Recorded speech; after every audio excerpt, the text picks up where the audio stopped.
So today we're interviewing Jeff Brown. Jeff is the CEO of Novi.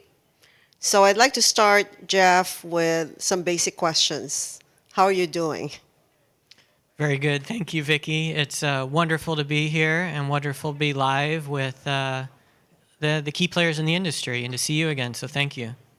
So let me start the interview by asking you, how did you get here? I know that Novi was spun off from Amyris, but before you got to Amyris, you actually had a long route getting to this industry. Tell us your background. Yeah, thank you. It never works out the way you planned it. That's what I say. So there was no grand plan to get here as Novi today. Um, I moved out to Silicon Valley to go to college, and you get addicted to the bug of starting companies, and you really believe that you can do something more and want to be part of that ecosystem. Um, I was trained in robotics as an electromechanical engineer, and was very much into high tech and got into high throughput materials research, combining automation with informatics to speed up the discovery of new materials. And through that work, I got exposed to how to create better next generation lubricants. And we built tremendous workflows and information, and just learned that there was a long way to go, and thought that there was a better way to do it, and tremendous advancements could be made. After that, I went and started and worked in the solar industry as a startup, and became quite passionate about the environment, and decided that that was what I was going to work on for the rest of my career. Foresaw the energy and environmental challenge was going to be the biggest piece to work on for my career. And so we merged the two worlds together. We said, can we utilize this platform and methodology to create materials faster, and yet do it on the basis of sustainability? And that was where the idea for Novi was hatched. We actually started in my garage in Silicon Valley, synthesizing vegetable oils. And I remember my wife used to come home and say the house smelled like French fries at McDonald's. But I would say we very early on made a strategic decision, which was the only way to make this succeed was to make a hydrocarbon.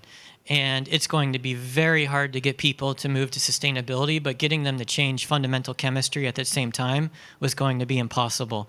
And so we moved from synthesizing esters to looking at how we could make a hydrocarbon. And this was at a time when the trillions of dollars really was going into next-gen fuels research. And there was a great hope that you could get beyond ethanol fermentation from sugar direct, and biodiesel to these second and third gen routes. And it was a little bit early, and there was tremendous technology developed, and they needed higher valued outlets for it. And this was how we met Amyris. And so the co-founder of Novi, Jason Wells, and myself, we started the company together. And we were acquired by Amyris because they had a novel way of synthesizing a renewable olefin from a synthetic biology platform. And that molecule, a C15 called farnesene, was what we utilized to make the first renewable hydrocarbon base oils. And that was from sugar. That was from sugar, correct. And why the switch to vegetable oil now with Novi, what you're doing in Houston? So we were forced to make the switch, really. That initial technology platform was not ready to scale, both from a volumetric perspective and a cost perspective of what we needed to achieve in our target industries, from lubricants to polymers to now electric vehicles and personal care and everything in between. What we were trying to do is create a technology route that really could have a significant volume implication, and that platform wasn't ready. So we were quite fortunate to be at Amyris and be exposed across the technologies and what was going on at the time. And we made a commitment to never have a supply chain problem again. It was a very difficult thing to be launched in market with a product that was being well received, but then have to pull back because you couldn't fundamentally deliver the way you needed. So we developed a parallel route, essentially to transform plant oils into a renewable hydrocarbon olefin. That would be a replacement for that farnesene from the Amyris platform. So Novi has an absolutely amazing technical team, and they developed this alternate route, and we could leverage everything then that we had started with Amyris and build upon it. And I think the most amazing thing that we see today is actually the unique nature of that feedstock now allows us to even make better performing products. Now, Novi is actually based in Northern California, but you decided to build your plant in Houston. Why is that? So Houston in the U.S. Gulf Coast, I've learned over the years, is the petrochemical capital of the world for a reason. The infrastructure, the people, the capability there is really second to none. So as a startup company, you have tremendous challenges, first and foremost, which is resources and cash. And it's very important to pick a site in an area where it's the least resource intensive for you as a company. So in Houston, we were able to step into a chemical plant with a partner. So we didn't have to build a greenfield plant. You know, we talk about things like being on a hydrogen pipeline and having that type of access. And most importantly, it's the people and the infrastructure around it. So being able to recruit great operators to run that plant, you have that pool of people there. And then whenever something goes wrong, you have an entire infrastructure there supporting you. So for somebody like us that's got to move quickly and do new things, it's just been an absolute amazing place to be based out of. Yeah, you will mention you were in Silicon Valley, and it's interesting how some people in Silicon Valley are actually moving to Texas. Maybe not Houston, but Austin, like Elon Musk decided to move to Austin. So that seems to be like something that's going on in the high-tech industry and, you know, like you're doing. Yeah, I think, look, the Silicon Valley is an amazing region from a brain power, from a thought leadership, from an opportunity standpoint. Mm-hmm. But financially, it's a very difficult area to survive. And I think, you know, you have the Elon Musk standpoint from a personal tax basis, right?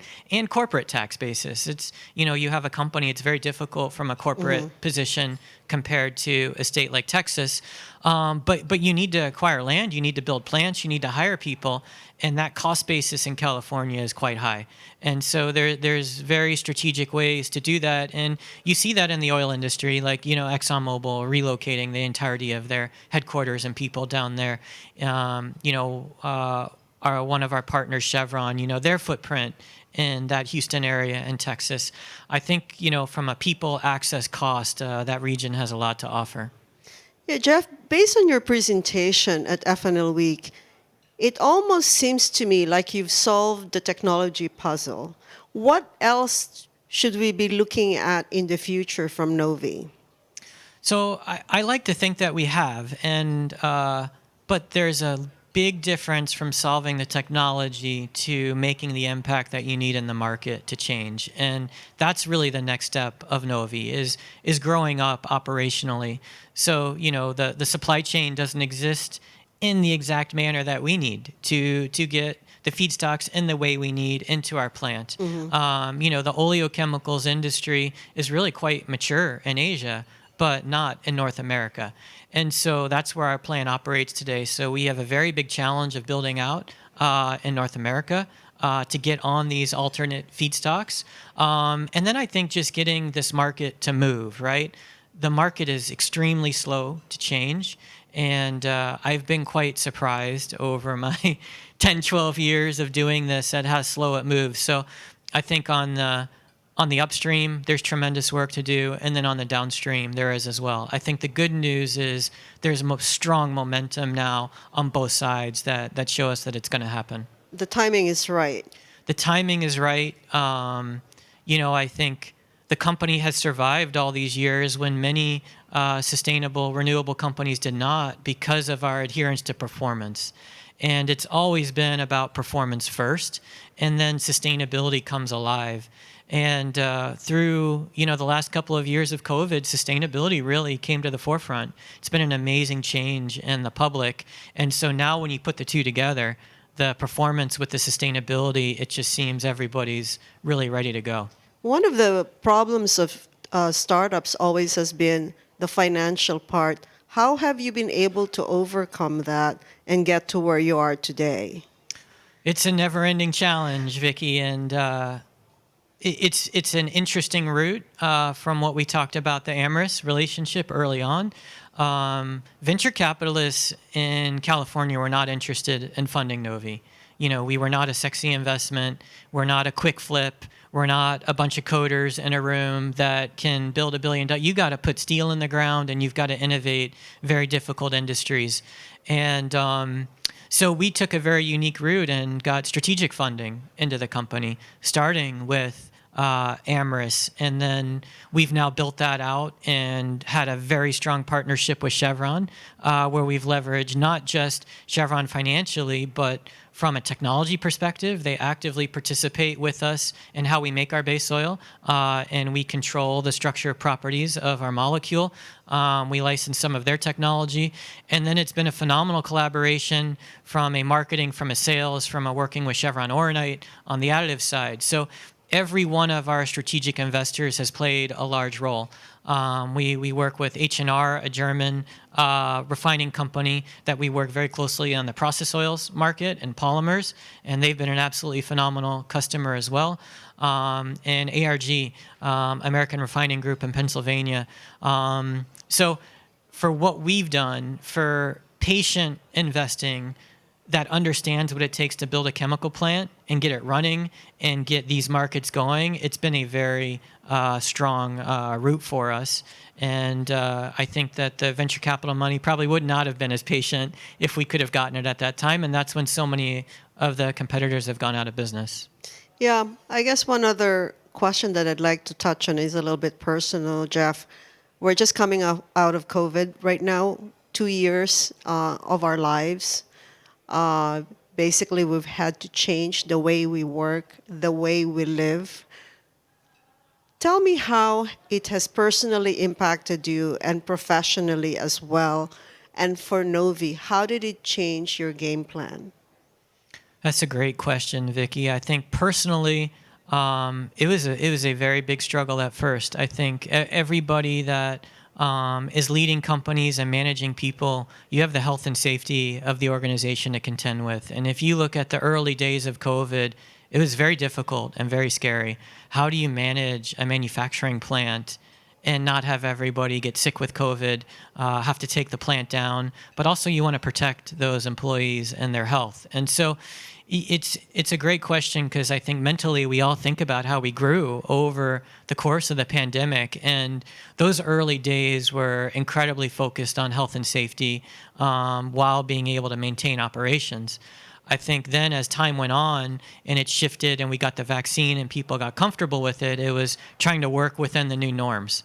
But it's been an incredibly stressful period from supply chain wise, extremely difficult to manage, from cost of raw materials wise, being able to deal with those financials.